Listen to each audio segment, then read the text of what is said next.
book was better. I like the movie actually. Well, if it comes to choosing, I choose books. I prefer books to movies. I think movies are better than books. Those are the words we all heard. Some of us more, some of us less, but it's not a competition. Neither for us, nor for them. There are many forms of art in today's culture. All of them represent some unique story, whether it's a painting, a song, a book, or a movie.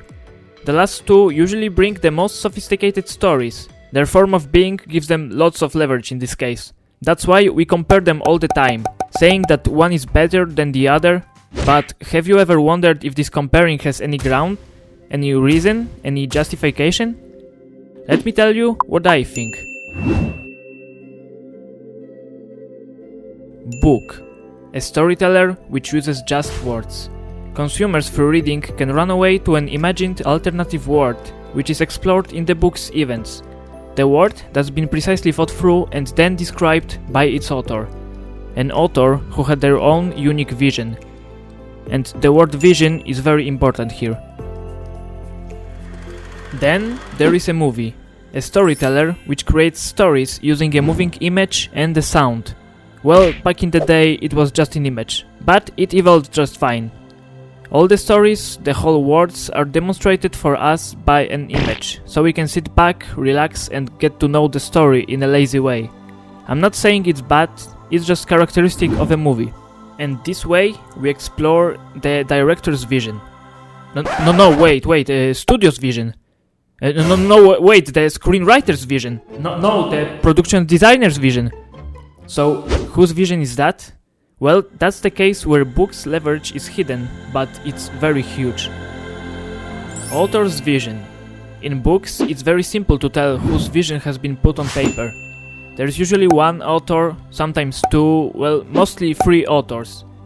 Okay, sometimes a little bit more, but they work together for a reason. That's the point. It means they had a lot in common with their way of thinking, so we can say that they shared vision in some way. And these few people put their shared vision in one book. Then there is a movie. This time there's a lot of people working on a one single project. And it really means a lot. Starting with the director, through the screenwriter, actors, producers, designers, and ending with the composers. The end credits take 8 minutes at least, and they are generously filled with the names of the people who worked so hard and are never to be recognized for appearing there. Let's have a minute of silence for Mr. Yuri Bartoli. Anyway, we spoke about vision. The director has their own.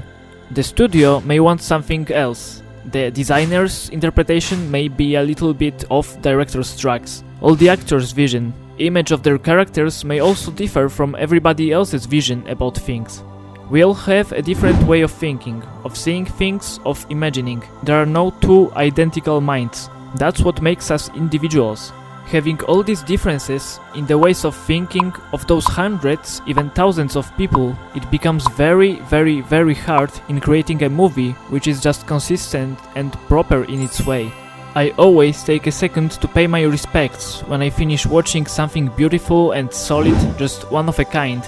During the credits I just say, holy fuck. In summary, that's the leverage of the books. But there is one more topic, adaptations. Speaking strictly about the book into movie one.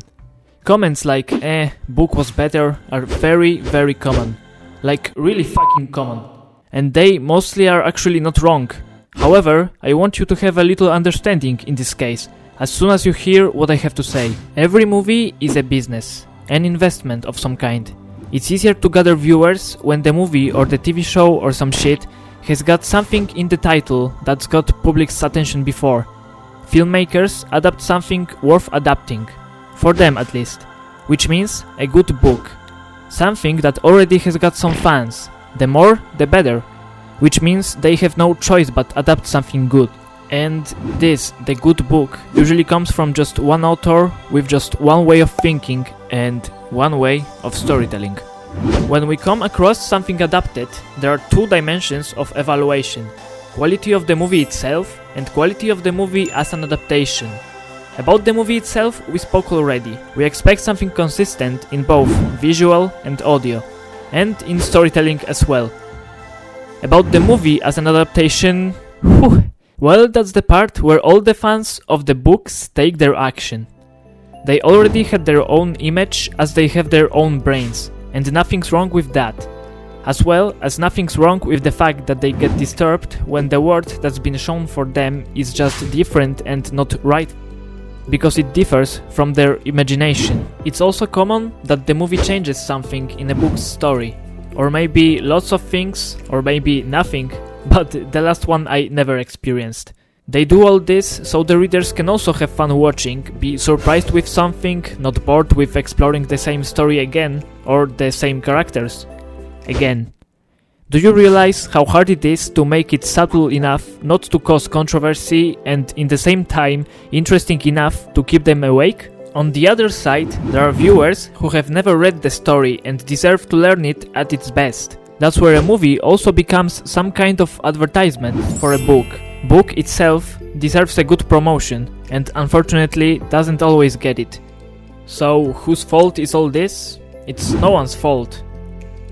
Okay, maybe Hollywood's fault for being so profit-oriented.